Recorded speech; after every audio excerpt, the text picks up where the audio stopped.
ఈ లోకంలో మన బలం ఎక్కడో తగ్గినప్పుడు, మన మాటలకి శక్తి లేకపోయినప్పుడు, మన ఆశలు చీకట్లో కూరుకొని పోయినప్పుడు ఒక్క నామం చాలు, రామనామం. ఆ నామం వెనుక కూడా ఒక శక్తి నిలబడి ఉంది. అది కండ బలం కాదు, అది హనుమాన్ శక్తి. తన బలాన్ని తాను మరిచి ప్రభు పనికే ప్రాణం పెట్టిన ఆ మహాభక్తుడి ప్రయాణమే ఈరోజు మనం తెలుసుకోబోతున్నాం. ఇది యుద్ధ కథ కాదు, ఇది భక్తి గెలిచిన కథ. ఈ లోకంలో ఒక భ్రమ ఉంది, అది చాలా ప్రమాదకరమైన భ్రమ. నేనే లేకపోతే ఇది జరగదేమో, నేను కాకపోతే ఈ పని ఎవరు చేయగలరు, నేనే నిలబడకపోతే అన్నీ కూలిపోతాయేమో అనే భ్రమ. ఈ భ్రమ మనకు తెలియకుండానే మన భక్తిని కూడా, మన వినయాన్ని కూడా, మన ఆత్మని కూడా నెమ్మదిగా మింగేస్తుంది. కానీ ఈ భ్రమను ఒక్క వానరుడు ఒక్క మాటతో, ఒక్క అనుభవంతో ఎలా చిదిమేశాడో తెలుసా? పట్టాభిషేకం ముగిసింది. శ్రీరామచంద్రుడు శాంతంగా సింహాసనంపై కూర్చున్నాడు. అంతలో ఆంజనేయ స్వామి తల వంచి కళ్ళలో వినయంతో ఒక్క మాట అన్నారు. ప్రభు శ్రీరామ, నేను లంకకు వెళ్ళేంత వరకు భక్తులు, మహర్షులు, సాధువులు ఈ భరత భూమిలో తప్ప ఇంకెక్కడా ఉండరని అనుకున్నాను తండ్రి. కానీ లంకలో రాక్షసుల మధ్యలో ధర్మం నిలబడిన విధానం చూసిన తర్వాత నాలోనే నేను ఆశ్చర్యపోయాను ప్రభు శ్రీరామ. కానీ రాక్షసుల మధ్యలో కూడా ధర్మం శ్వాస తీసుకుంటుందని నీవే నాకు చూపించావు తండ్రి. అప్పుడు నాకు అర్థమైంది ప్రభు, నేనే కాదు, నేను కేవలం నిమిత్త మాత్రుడిని. అశోకవనంలో రావణాసురుడు సీతమ్మ తల్లిపై కత్తి ఎత్తిన క్షణం, ఆ ఒక్క క్షణంలో అదే కత్తితో ఆ దుష్టుడి యొక్క శిరస్సులను ఖండించాలనే కోపం, ఆవేశం నాలో ఉప్పొంగాయి ప్రభు. కానీ అక్కడే ఒక తల్లి నిలబడింది, మండోదరి. రావణుడిని ఆపింది, సీతమ్మ తల్లిని కాపాడింది ప్రభు.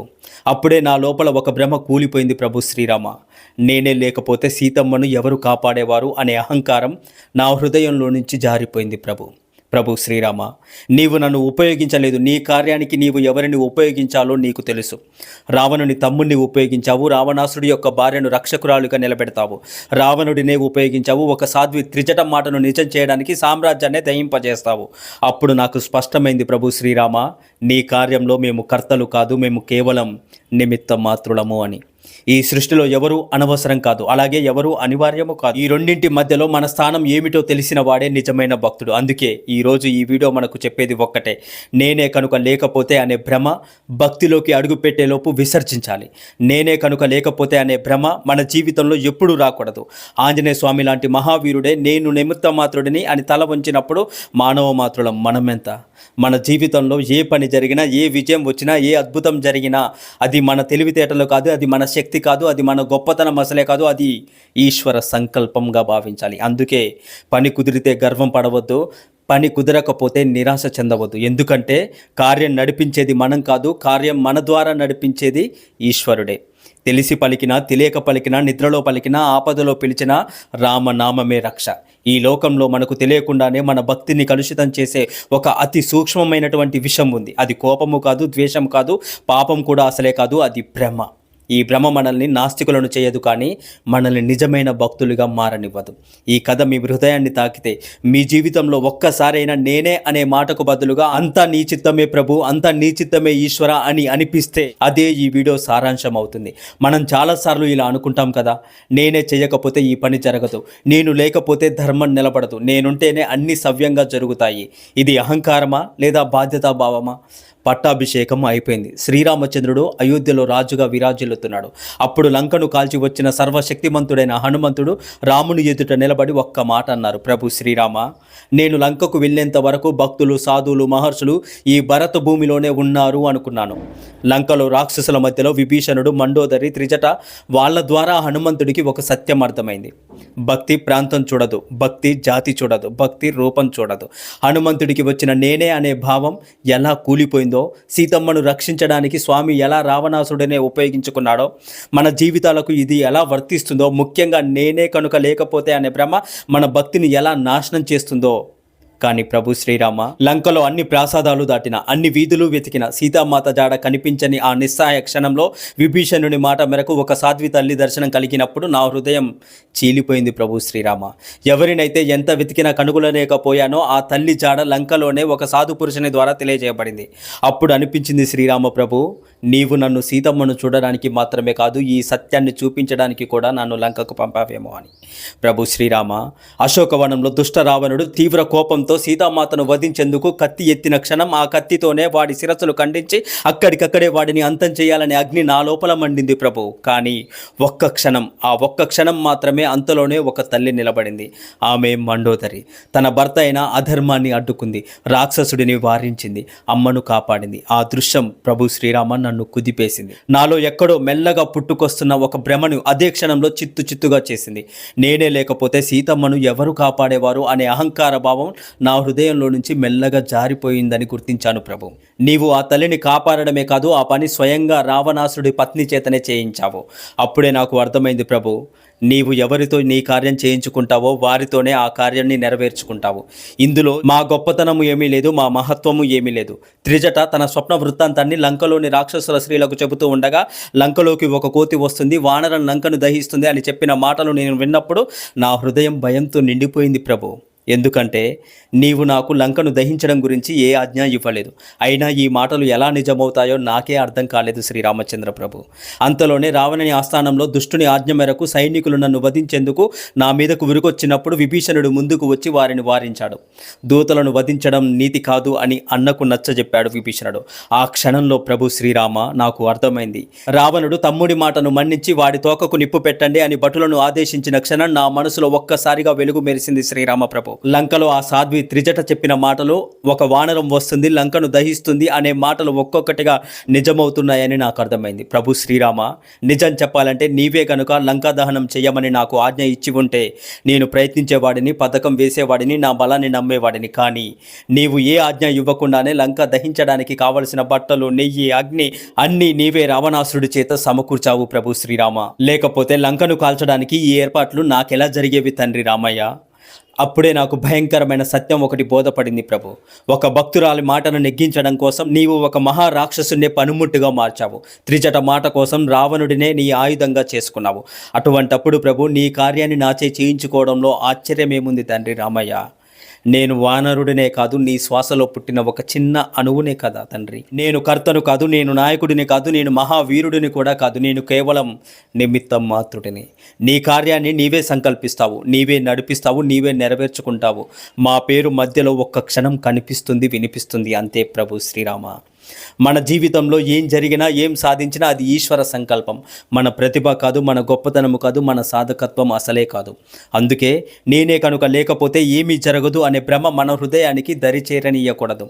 ఆంజనేయ స్వామి లాంటి మహానుభావుడికే ఆ భ్రమ ఒక్క క్షణం తాకినప్పుడు మానవ మాత్రులమైన మనం ఎగిరి పడతాం, గర్వపడతాం.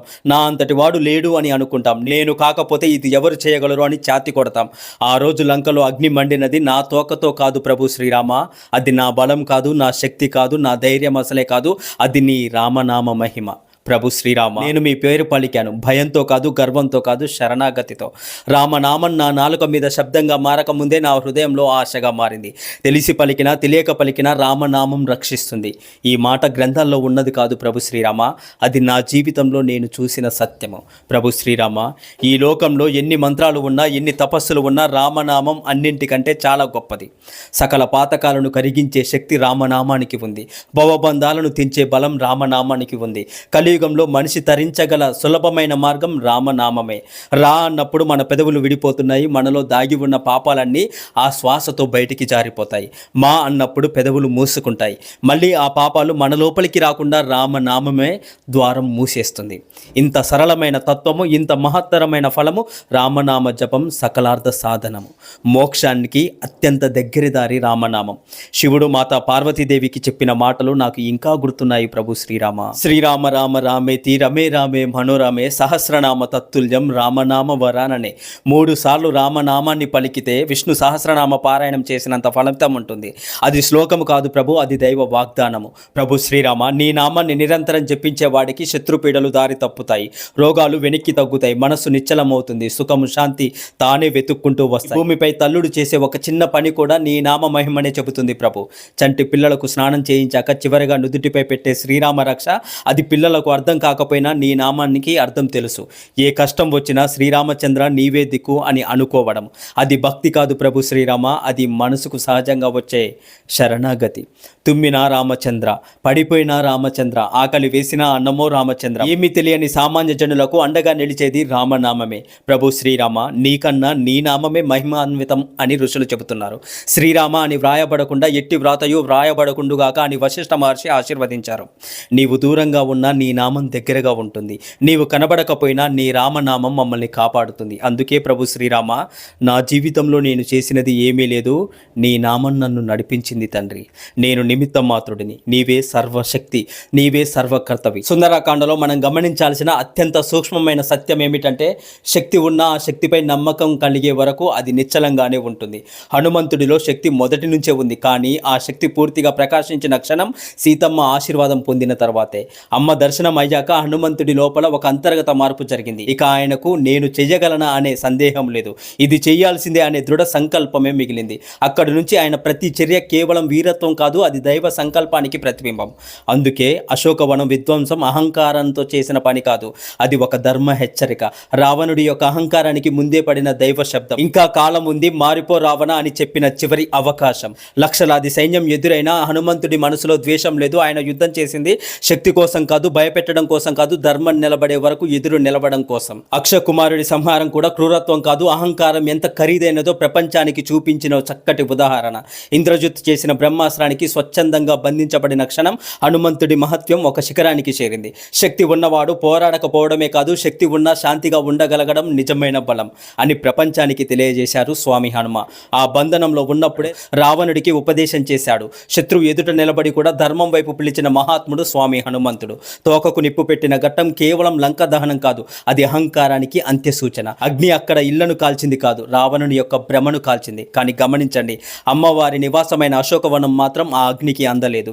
ఇది యాదృచ్ఛికం కాదు, భక్తి ఉన్న చోట విధ్వంసానికి స్థానం లేదు అని చెప్పే దైవ సంకేతం. అంతటి కార్యం చేసి కూడా హనుమంతుడు తిరిగి వెళ్లే ముందుగా అమ్మవారిని దర్శించుకున్నాడు. విజయం తర్వాత కూడా వినయాన్ని విడువని స్వభావం భక్తుని లక్షణం. అక్కడే మనకు ఒక గొప్ప సందేశం లభిస్తుంది. పని అయిపోయిందని కాదు, దైవ కృపతో అయిందని గుర్తించడమే నిజమైన జ్ఞానం. ఒక్క ఉదుటన తిరిగి రాముని వద్దకు వెళ్ళిన హనుమంతుడు నేను లంకను కాల్చాను అని కాదు, అమ్మ సీతమ్మ తల్లి దర్శనం అయ్యింది అని మొదటగా చెప్పారు. అది ఆయన భక్తి స్థాయి. అందుకే సుందరకాండ కేవలం ఒక యుద్ధ కథ కాదు, ఇది మన మనసుకు అద్దం లాంటిది. మనలోని భయాలను, సందేహాలను, అహంకారాన్ని ఒక్కొక్కటిగా వెలికితీసే మానసిక మహాగ్రంథము. ఇంతటి లోతున్న సుందరకాండను శ్రద్ధగా చదివితే మన జీవితాల్లో అశోకవనాలు కనిపిస్తాయి. మన లోపల దాగి ఉన్న హనుమంతుడు మేల్కొంటాడు. అమ్మవారిని కలవక ముందు ఇప్పుడే రాక్షసుల కంటపడితే స్వామి కార్యమే నాశనం అవుతుందని తనలో తానే వెనక్కి తగ్గిన హనుమంతుడు, అదే హనుమంతుడు అమ్మవారి దర్శనమయ్యాక రావణ సభలో నిలబడి లంక మొత్తం వణికిపోయేలా ఒక్క అడుగులో చరిత్రనే మార్చేశాడు. లంకలో అందరినీ భయపెట్టిన ఆ ధైర్యానికి కారణం హనుమంతుడి బలం కాదు, సీతమ్మ వారి చూపులో దాగిన శక్తి. ఆ దర్శనం కూడా సాధారణమైనది కాదు. హనుమంతుడు సీతమ్మను సీతమ్మగానే చూడలేదు, రాముని ప్రాణంగా చూశాడు, రాముని శక్తినిగా దర్శించాడు, సాక్షాత్తు జగత్తును నడిపించే గాయత్రి తత్వాన్ని చూశాడు. అందుకే సీతమ్మ మాటలు వింటుంటే అది ఒక స్త్రీ వేదన కాదు, అది జగన్మాత ఆజ్ఞలా అనిపించింది స్వామి హనుమకు. చూడమని అందుకున్న క్షణం హనుమంతుడికి ఒక ఆభరణం కాదు, అది అమ్మవారి రక్షణ కవచంగా మారింది. ఇప్పుడు నాకేమీ ఎదురు అనే ప్రశ్న ఆయన మనసులో లేదు. ఎందుకంటే ఇప్పుడు ఆయన నమ్మకం తన బలంపై కాదు, తన వెనక ఉన్న దైవ బలంపై. బలం మీద నమ్మకం ఒక స్థాయి, ఆశీర్వాదం మీద నమ్మకం మహాస్థాయి. అందుకే లంకను ఒక పట్టు పట్టి వణికించి వచ్చిన ఆయన ముఖంలో అహంకారం లేదు, అహోభావమే ఉంది. ఈ వీడియో చూసే ప్రతి భక్తుడికి తెలియకుండానే అమ్మవారి కటాక్షం కలుగుతుంది. కొన్ని సమస్యలు మన బుద్ధిని ప్రచోదనం చేయడం ద్వారా తొలగిస్తే, కొన్ని సమస్యలు ఇతరుల బుద్ధిని నియంత్రించడం ద్వారా తొలగిపోతాయి. మరికొన్ని పరిస్థితులను మలిచి మనకు అనుకూలంగా మార్చేస్తుంది ఆ శక్తి. అందుకే సుందరకాండ సమస్యలను తొలగించే గ్రంథంగా కాకుండా మనల్ని సమస్యల నుంచి పైకి లేపే సాధనంగా చూడండి. హనుమంతుడు గురువుగా నిలబడి తన ప్రయాణం ద్వారా మనకు చెబుతున్నది ఒక్కటే, భయపడకు, నీవు ఒంటరి వాడివి కాదు, నీ వెనుక ధర్మం ఉంది. మన బ్రతుకులు అశాంతిగా ఉన్నప్పుడు సుందరకాండ మన మనసును సుందరంగా తీర్చిదిద్దుతుంది. కానీ గుర్తుంచుకోవాల్సిన మరో సత్యం ఏంటంటే, మనకు సమయం ఉన్నప్పుడు కాదు, దైవం అనుగ్రహించినప్పుడే సుందరకాండ చదవాలనే బుద్ధి పుడుతుంది. ఎల్లప్పుడూ మన బుద్ధి మంచి వైపు నడుస్తూ మనకు రక్షణగా నిలుస్తూ ఆంజనేయ స్వామి మన జీవితాల్లో నిత్య సన్నిధిగా ఉండాలని భక్తితో ప్రార్థిస్తున్నాను. శ్రీరామచంద్రుడు విశ్రాంతిగా కూర్చున్న ఆ క్షణం నుంచి లంకను దహించి తిరిగి వచ్చిన హనుమంతుడి వరకు మనకొక్క సత్యం మాత్రం పదే పదే వినిపిస్తుంది. ఈ సృష్టిలో ఏ కార్యము జరిగినా అది దైవ సంకల్పం లేకుండా ఒక్క అణువు కూడా కదలదు. హనుమంతుడు మహావీరుడు, మహాబలుడు, మహాబుద్ధిమంతుడు అయినా నేనే లేకపోతే సీతమ్మ ఎలా రక్షించబడేది అనే భ్రమ ఆయన మనసులో ఒక్క క్షణం వచ్చినప్పుడు స్వామి శ్రీరామచంద్రుడు ఆ భ్రమను కరిగించేలా మండోదరిని ముందుకు తీసుకొని వచ్చాడు. దైవం తన పని మన చేతుల ద్వారానే కాదు, మనకు అనిపించని చేతుల ద్వారా కూడా చేస్తాడు. మన గొప్పతనం మీద మనకు నమ్మకం రావడం సహజం, కానీ మన వల్లే జరిగిందని అనుకోవడం అహంకారానికి మొదటి మెట్టు. హనుమంతుడి గొప్పతనం ఆయన చేసిన కార్యాల్లో కాదు, ఆ కార్యాల తర్వాత ఆయన అనుభవించిన వినయంలో ఉంది. లంకలో త్రిజట మాటలు నిజమయ్యేలా రావణాసురుడిని ఉపయోగించుకొని లంకను దహింపజేశాడు శ్రీరామచంద్రుడు. అప్పుడే హనుమంతుడికి అర్థమైంది, నేను నిమిత్త మాత్రుణ్ణి. అమ్మవారిని కలవక ముందు హనుమంతుడు అడుగులు చాలా జాగ్రత్తగా వేశాడు. అమ్మవారి దర్శనమయ్యాక అడుగులు చరిత్రగా మారాయి. భక్తి లేకుండా ధైర్యం గర్జన మాత్రమే, భక్తితో కూడిన ధైర్యమే త్యాగము. అమ్మవారి చూడమని ఒక ఆభరణం కాదు, అది ఒక రక్షణ కవచం. మన జీవితాల్లో కూడా మన దగ్గర ఉన్నది డబ్బు కావచ్చు, పదవి కావచ్చు, ప్రతిభ కావచ్చు, కానీ మనకు నిజంగా దారి చూపేది దైవ ఆశీర్వాదమే. నేనే చేశాను అనే భావం నాశనం చేస్తుంది. హనుమంతుడు అలా అనుకోలేదు కాబట్టే ఆయన దేవతలకు ఆదర్శమయ్యాడు. మనిషి పతనానికి కారణం విఫలత కాదు, విజయానికి వచ్చిన అహంకారం. సుందరకాండ చదివితే సమస్యలు మాయమవుతాయి అనుకుంటాం, కానీ నిజమేమిటంటే సుందరకాండ మన బుద్ధిని శుద్ధి చేస్తుంది, మన ఆలోచనల్ని దారిలో పెడుతుంది, పరిస్థితుల్ని మెల్లగా మార్చేస్తుంది. అందుకే పెద్దలు అన్నారు, సుందరకాండ ఒక మానసిక శాస్త్రము అని. దైవం అనుగ్రహించినప్పుడే భక్తి పుడుతుంది. మనకు కష్టం వచ్చినప్పుడు కాదు, మన గర్వం కూలినప్పుడు హనుమంతుడు మనకు కనిపిస్తాడు. అందుకే ఆయన మహావీరుడు మాత్రమే కాదు, మహాభక్తుడు కూడా. మన జీవితాల్లో కూడా అహంకారం తగ్గితే ఆంజనేయ స్వామి పెరుగుతాడు. మన నోటిలో రామనామం, మన మనసులో వినయం, మన చేతుల్లో సేవ ఉంటే చాలు, మిగతా పనంతా శ్రీరామచంద్ర ప్రభువే చూసుకుంటాడు. ఈ సుందరకాండ మన బ్రతుకులను సుందరంగా తీర్చిదిద్దాలని, మన బుద్ధిని మంచి వైపు మళ్లించాలని, మన హృదయాల్లో రామభక్తిని నింపాలని ఆంజనేయ స్వామిని మనస్ఫూర్తిగా ప్రార్థిస్తూ జై శ్రీరామ్, జై హనుమాన్. ఓ రామభక్తులారా, ఈ వీడియో మీ హృదయాన్ని ఒక్క క్షణమైన తాకి ఉంటే, మీ మనసులో రామనామం మ్రోగి ఉంటే ఈ వీడియోని ఒక్క భక్తుడికి షేర్ చేయండి. మీరు పంపిన ఆ ఒక్క షేర్ ఎవరికో ఒకరి జీవితంలో ఆంజనేయ స్వామి అడుగుముద్ర కావచ్చు. మరియు ఇలాంటి రామభక్తి కథలు, సుందరకాండ భావాలు, హనుమతత్వము మీ దాకా నిరంతరం చేరాలంటే ఈ ఛానల్ని ఇప్పుడే సబ్స్క్రైబ్ చేసుకోండి. పక్కనే ఉన్న బెల్ ఐకాన్ క్లిక్ చేసుకొని పెట్టుకోండి. ప్రతి వీడియో మీ మనసుకు ముందుగానే చేరుతుంది. భక్తి పంచితే తగ్గదు, పెరుగుతుంది. రామనామం పంచితే రక్షణ వస్తుంది. జై శ్రీరామ్, జై హనుమాన్. మీకు ఈ వీడియో నచ్చితే జై శ్రీరామ్ అని కామెంట్ చేయండి.